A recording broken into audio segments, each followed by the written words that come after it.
आप संसद में कर रहे हैं या कोर्ट में डिबेट कर रहे हैं? अध्यक्ष जी, today we are sitting as a court, ये संसद है, वी आर कोर्ट नॉट नहीं है। सिटिंग। ये दुर्भाग्यपूर्ण बात है, पर मुझको आपसे डिसएग्री करना पड़ेगा। इस जुडिशली में और सभा में अंतर है। आप वरिष्ठ अभिवक्ता हैं, मैं यहाँ निर्णय नहीं कर रहा, यहाँ निर्णय सभा कर रही है। क्या एक न्यायमूर्ति को या न्यायाधीश को ये कहा जा सकता है can he be directed to decide in a particular manner? It is the complete antithesis of natural justice.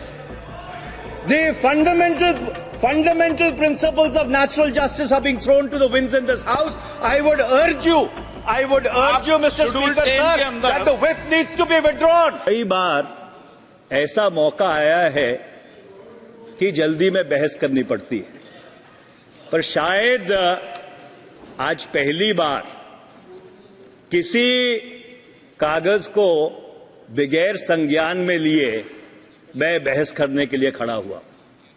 ये बड़ी विडंबना है कि 12 बजे पटल के ऊपर रिपोर्ट रखी जाती है और 2 बजे उसकी बहस लगा दी जाती है।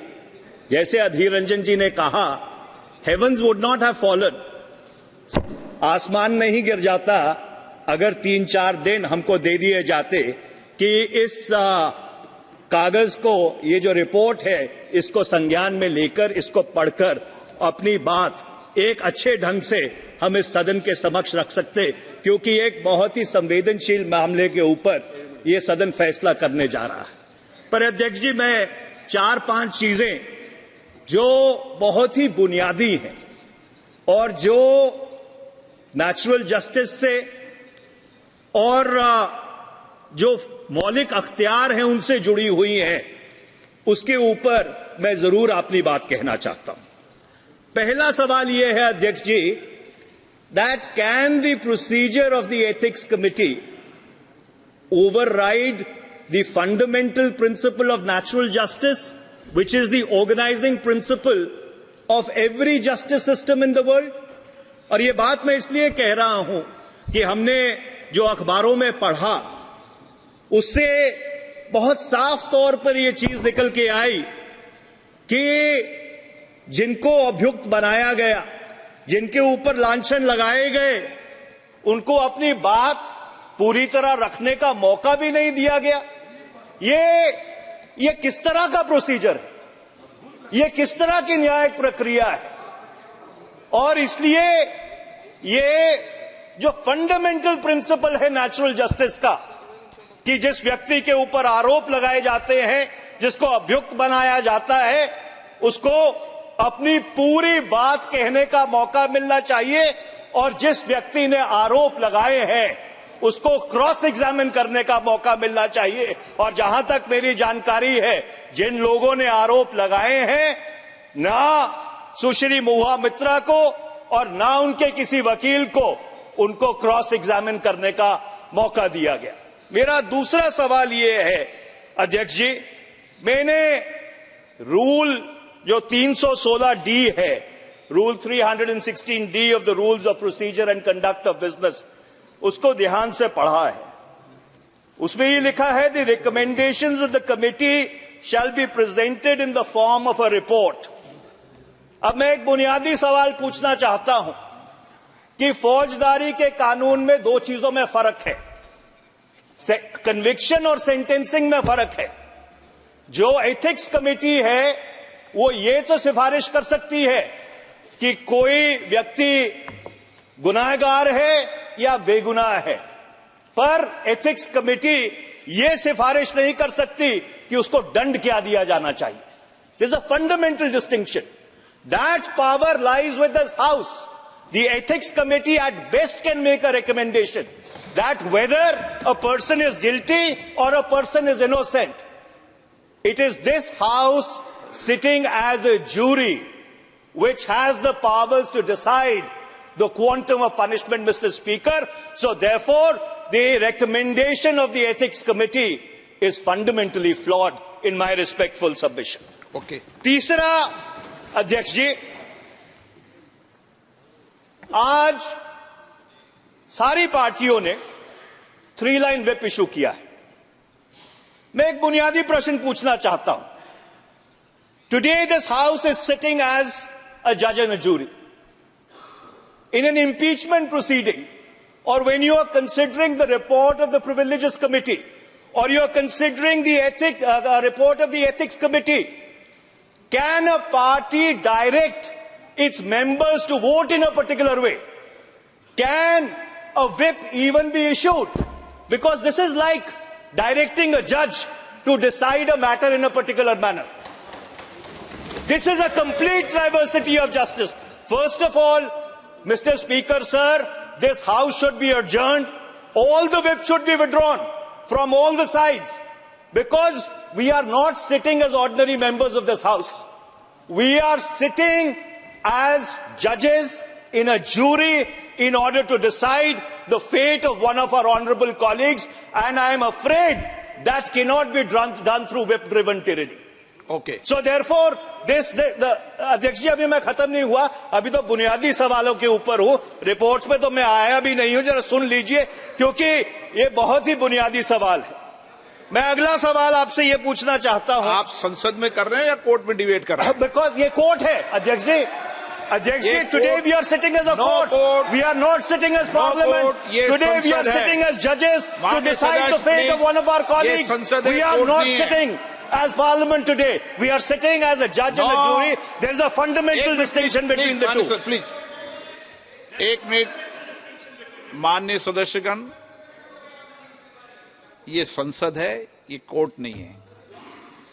ये आप सीनियर हैं, आप क्या बोल रहे हैं ये आप देखें। आपके बहुत विनम्रता के साथ 4:30 मैं न्यायाधीश नहीं हूं पार्टनर। अध्यक्ष जी, न्यायाधीश नहीं हूं, अध्यक्ष जी, सभापति हूं। अध्यक्ष जी, मैंने पिछले 4.5 पौने 5 साल में कभी आपकी बात नहीं काटी। आपकी हर रूलिंग को सर माथे पर रखा है, पर आज ये दुर्भाग्यपूर्ण बात है, पर मुझको आपसे डिसएग्री करना पड़ेगा, क्योंकि आज हम एक संसद के रूप में नहीं बैठे हैं।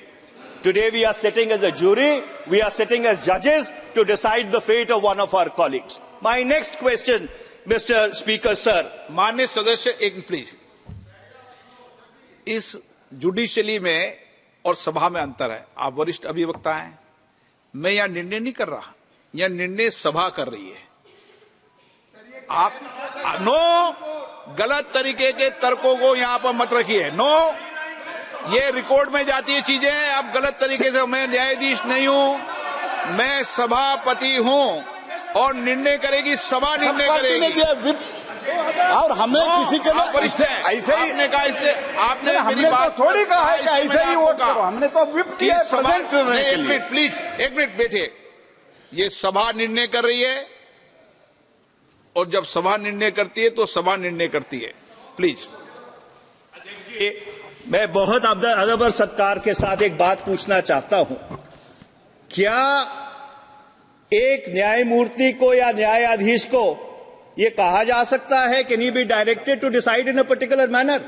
आप 10th शेड्यूल के तहत जब व्हिप इशू करते हैं, you are virtually directing your members to decide in a particular manner.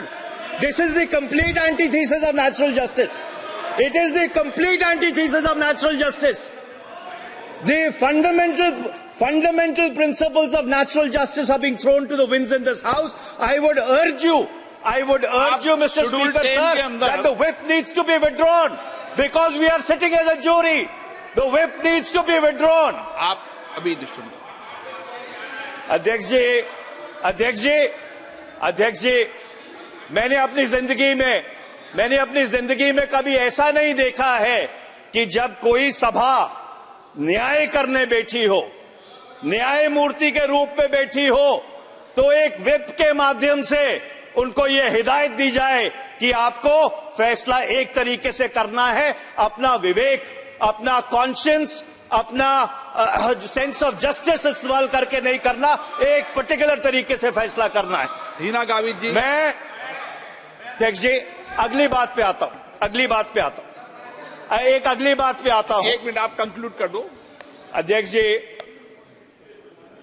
संविधान की धारा 105, article 105 of the Constitution gives powers, privileges and immunities to members of parliament. I want to read out Article 105(2).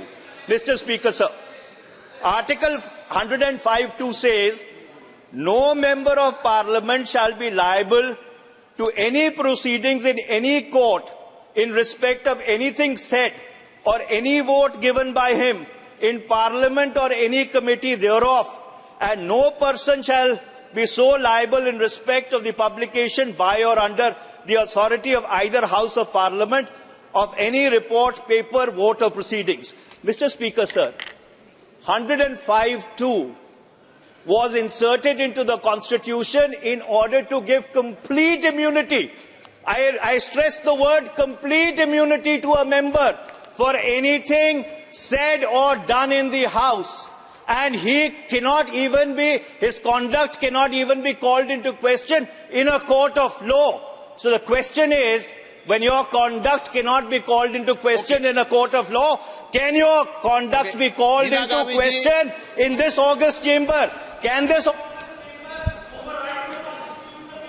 माननीय सभापति महोदय, बहुत दुख हो रहा है कि आज हमें ऐसे विषय पर यहाँ एक सेकंड, आप बोलिए।